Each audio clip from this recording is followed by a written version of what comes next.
We have been talking about a lot of positive sides of HBM data that we need. Certainly, I think that nobody, at least in this group of people who are actively working on HBM data, thinks that HBM data should be a prerequisite for legislation. That would be quite the opposite of what we are trying to achieve.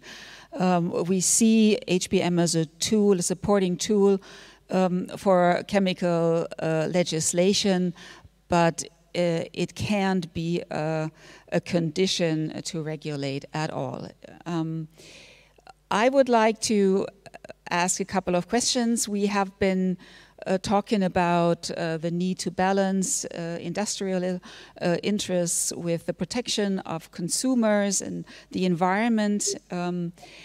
HBM certainly will provide us with information that we would otherwise not have. And there was in several presentations, we talked about the need to simplify legislation. In others, we heard that our very good REACH legislation, other legislation that we have may not be properly implemented. So we are really in a dilemma where we need to go, and that's why we are so eagerly waiting for the chemical strategy to come out. There was talk about rationalization, simplification of procedures. There should be more coherence and coordination. And I think this ties all into the one substance, one assessment approach. That is, when you look at HBM, kind of similar, because in HBM we do measure chemicals from all sources, be it textiles, toys, food, air, water. So it seems that HBM and this approach have a lot in common, but the question is whether we will ever be able to have a legislation that is based on such an approach that will not take longer time to come to a conclusion, to come to restrictions. Or whether we will need to stick to our old system, and that ties into the question or the talk about the burden that we impose by our legislation on the chemical industry. Traditionally, there were particular applications for restrictions, restriction procedures were started on particular uses. So the chemical industry had only to deal with these particular uses. Now, as we understand the one substance, one assessment approach, the process will have to look at all the uses of that chemical or even chemical group.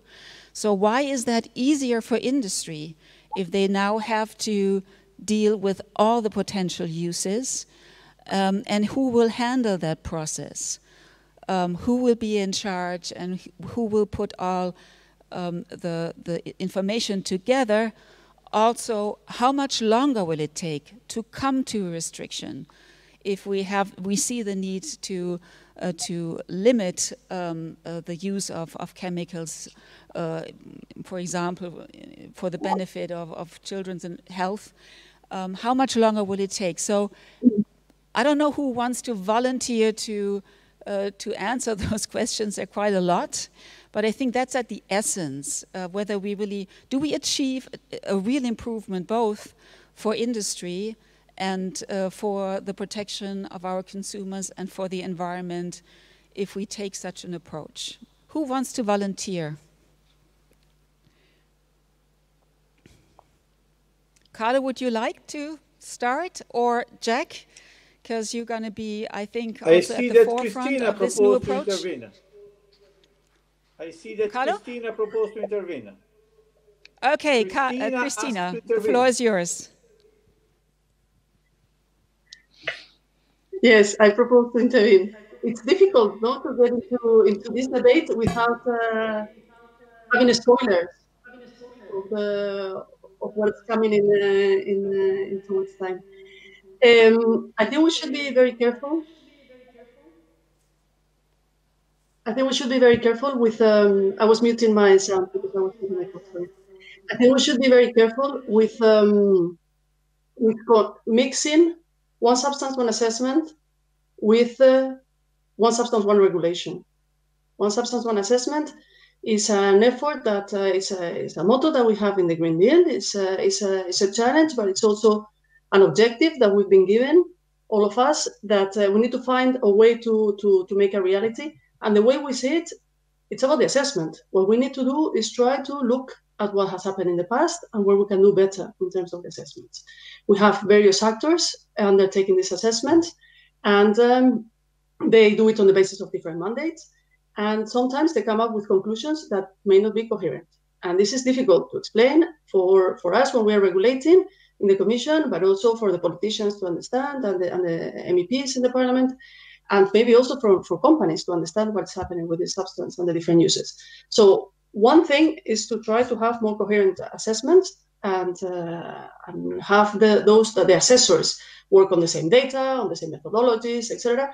And another thing is think that with one piece of legislation, we are going to cover all the uses of a substance, and whether that is desirable, not only because of what you, Birgit, have mentioned in terms of the fastness of the procedure.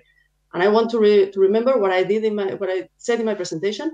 We are here looking into having a European chemicals policy that is capable to react faster to the challenges that are posed by chemicals and the findings of scientists. We have early warning, an early action system, and what better action system than our own policy? So we need to have a policy that is fit to be able to react fast to these challenges. So thinking that one piece of legislation is going to cover all, I don't think it's the way that we all want to go. No? But having said that, we also need to remember that not only is one assessment maybe even difficult because there are different actors and the different mandates and the different approaches in the various pieces of legislation, but also in time, we find more information about the chemicals. Normally, we actually find that chemicals are more hazardous than we thought originally. So in time, we may need to revise the assessment. So one substance, one assessment is not only not unique in terms of what it's covered, in terms of the scope, but also in terms of the timeline. No? So we need to be mindful of the fact that we may need to reopen assessments when more information comes, not the least through programs like the human biomonitoring. But that's at least the perspective on which we are trying to build the one substance, one assessment pillar of our strategy. Thank you. Yeah, Jack, would you like to have the floor? Possible, but I'll be short because I think. Yeah, okay. You hear me? Yes. I'll be short. First of all, to say we very much agree with what Christina has been saying. We should not misunderstand what one substance, one assessment means. But I think it's important maybe to say a few small things here. One is where we can be clear in terms of who does what, in terms of a process, then keep the responsibility separate, because then it's quicker, it's logic.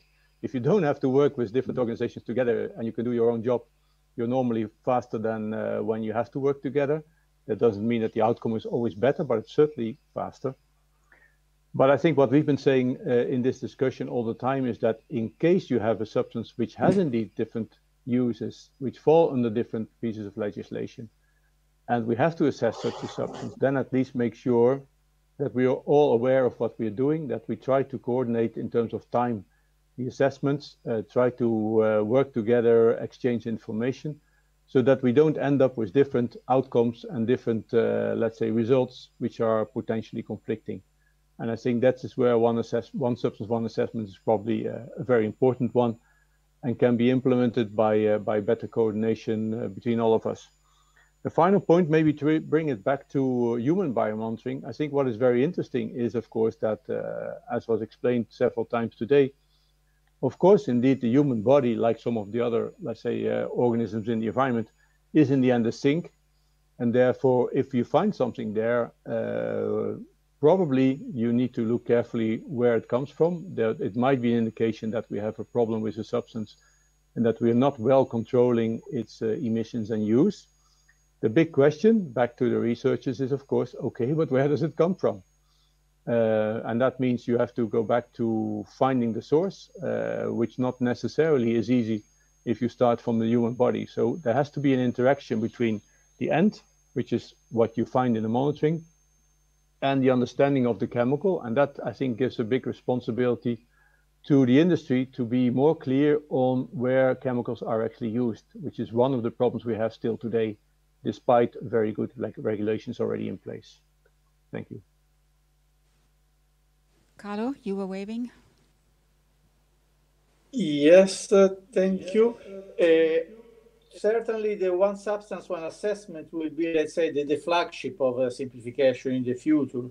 But one of the reasons for which I raised the issue of simplification in my intervention is that we have some evidence that there is some necessity for simplification, because we don't like to work based on emotions. We try to work on base of evidence.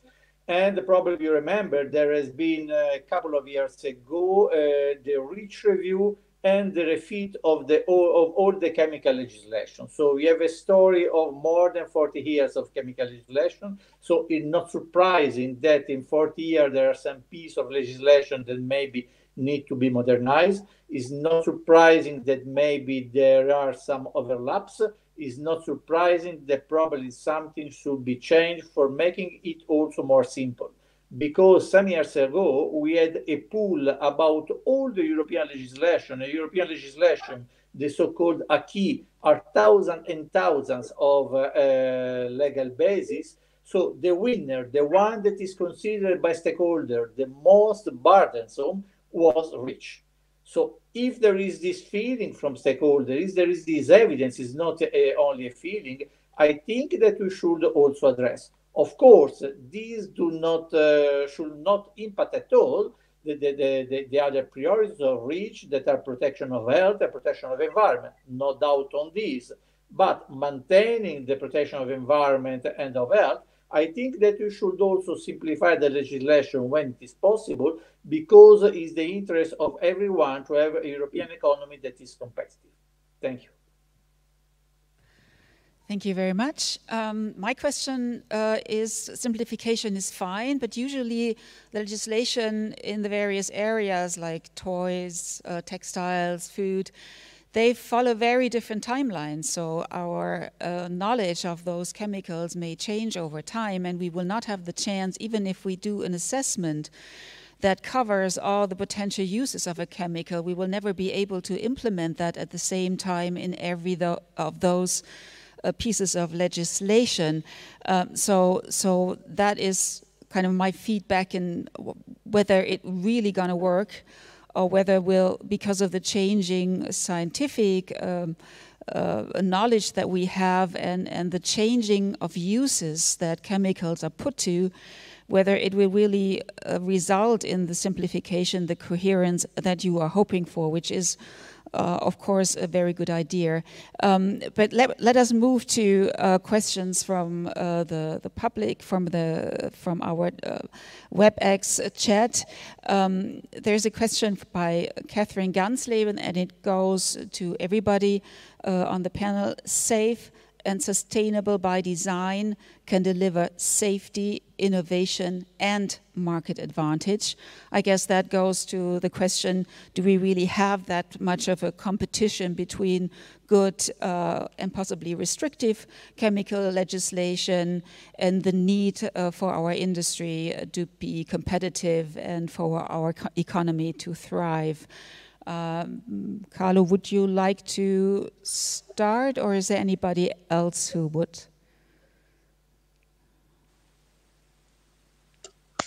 No. No, I think anybody else? It's not for me to start. Okay. There's another question from our chat. I don't have the name of the person who's asking that question. It goes to Jack. Jack, you mentioned that HBM is not... You're not looking into the screen. Sorry?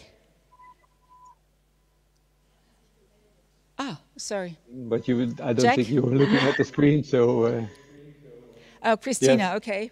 And I think Christina also is quite keen to come in. Christina, you go first. I'm always keen to come in. I always have something to say. On the safe and sustainable by design. I think for us in the Commission, we realize that we cannot achieve our goals of high level of protection of human health and environment without having the industry coming together with us. So they are a fundamental partner in this whole exercise. We are not here to ban all the substances so they finally have no business. This is absurd.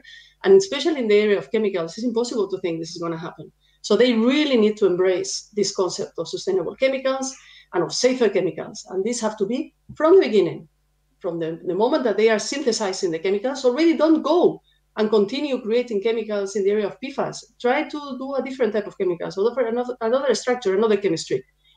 And that's a bit where we are coming from, no? We need to come with the industry hand in hand.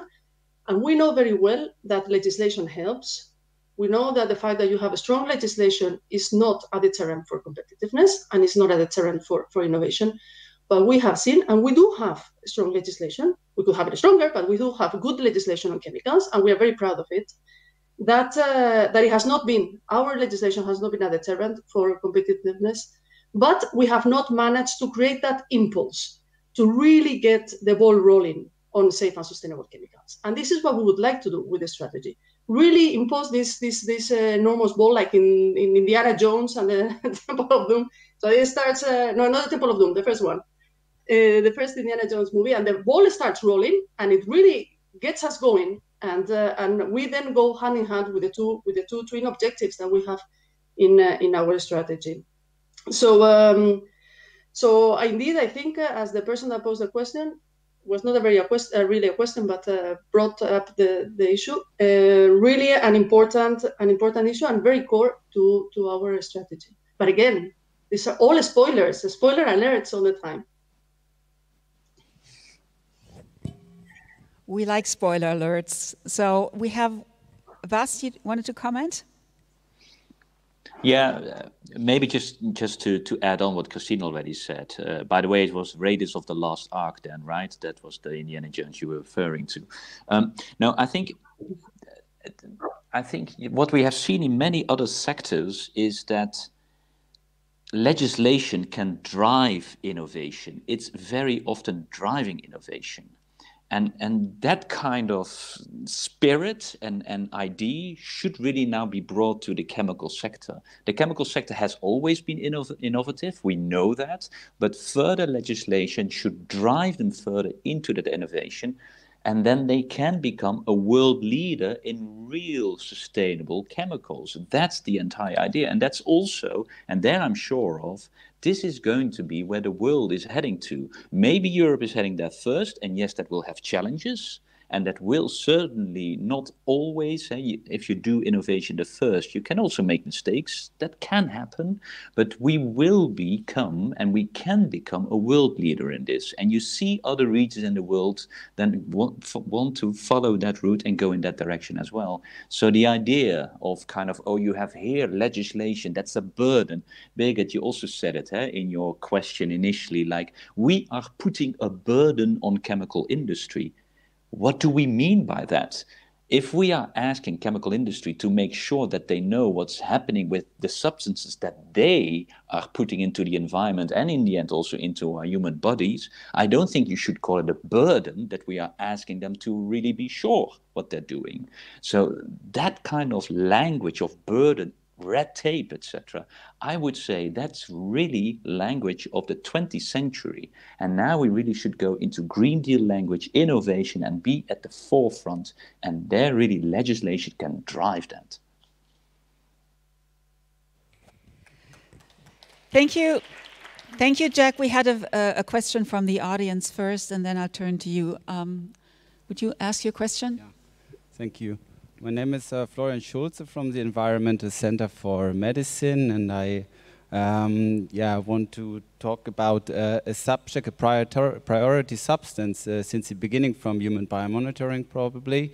It's mercury, and since 85 at least, the human biomonitoring program from the UBA, from the German Human Biomonitoring Program, identified in a relation between the number of dental amalgam fillings and the levels of mercury in urine and blood. And now, just 2 weeks ago, the FDA released a health warning saying that dental amalgam, they call them silver filling, should no longer be used for patients with neurological diseases such as multiple sclerosis, Alzheimer, Parkinson, no longer for all women in childbearing age, and not for patients with kidney impairment. So now I've like a couple of questions. The first would be for the Ministry of Environment, which announced to revise the National Action Plan this year. So my first question would be to Ms. Walz, what is your plan? Then the DG Environment, and I have to thank Ms. De Avila, muchas gracias. It is announced to present a legislative proposal in 22 to phase out dental amalgam. And the question is now to Mr. Eickhout. You voted in 2016 to phase out dental amalgam in the ENVI committee by 23. What will you do to achieve a phase out on an early date? And the last question would be to Carlo Pettinelli, if he's still there, I can't see him. How would you justify the use of dental amalgam when the new medical devices regulation will enter into force now in 2025? Thank you. This was a lot more than one question, and it did not necessarily relate to the topic that we have here today. And I have one burning question that was raised this morning by Thomas Jackel in his presentation. So since we're running out of time, I would be so brave that to say, could we have an answer to that question first, before we move on to your questions? The question of Thomas Jackel was, what is the role of the member states under the one substance, one assessment approach? Will member states still be able to trigger a restriction procedure? Or will their role be changed through the changes that are foreseen in the chemical strategy? And also, what do you think? Do we really speed up restriction procedures, or will we delay them if we follow the one substance, one assessment approach? Who wants to go first?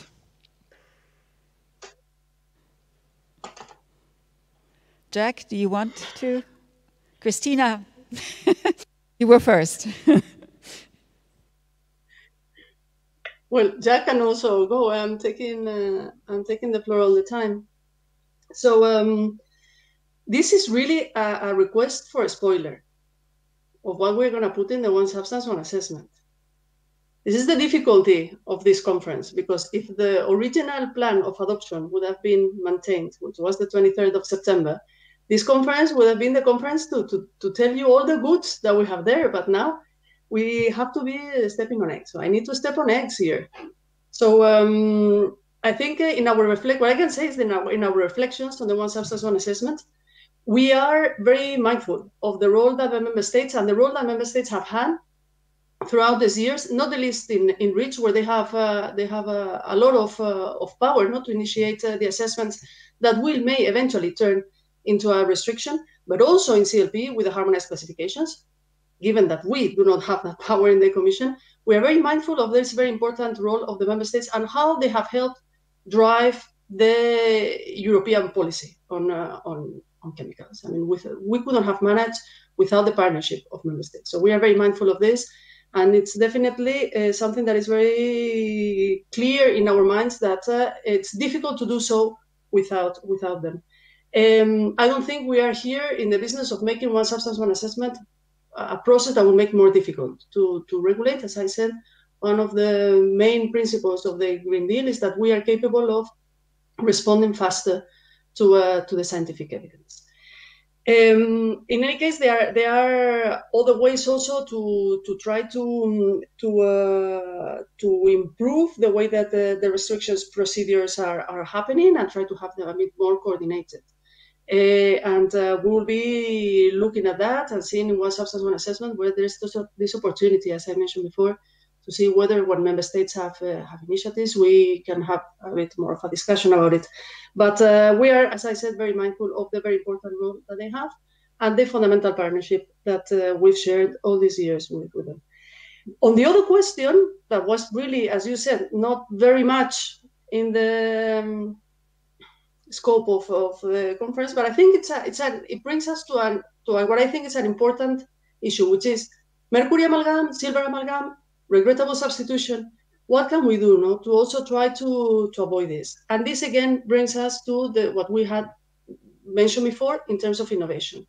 We need to innovate from the beginning, trying to move from the mercury amalgam, then we find the silver amalgam, then we know that silver already has certain properties that we already knew. And then we need from the beginning to start designing products, solutions, medical devices, whatever it is, that are safer and sustainable by design, so we don't fall in this regrettable substitution. And in this avoidance of regrettable substitution, I think the way, another reference that was made before about restrictions, how long it takes to make restrictions, will it take longer? It doesn't. The fact that we try to make restrictions now in a way that it's more all-encompassing of uses, so we don't go for just one use, and then we know that industry is using that, but then they change it for another use, the use of that substance for another use, and then for another use, we get into regrettable substitutions. We are changing that approach. We are starting to do restrictions that are a bit more open, that look at all uses, even if we are not very well familiar with all these uses that may be happening there.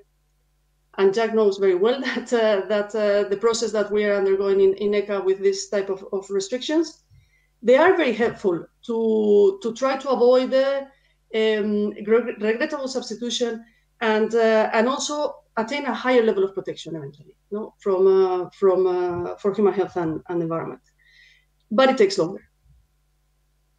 It's much simpler and much faster to regulate just one use for one substance. So this is a bit of a trade-off that we need to bear in mind and keep in when we are in the future progressing also with our restrictions. Thank you. Thank you, Christina. Jack, you meant to, yes, say something. Please, go ahead. Thank you. And first of all, I fully agree with what Christina has been saying on terms of the one substance, one assessment and the role of the member states, so don't need to repeat that. But I think I would like to maybe bridge my answer on this one to the earlier discussion indeed about safe by design and what it means and how we can actually avoid that it is a conflict between environmental or human health perspective and industry perspectives. I think we should go for a win-win situation. Easy to say, I understand.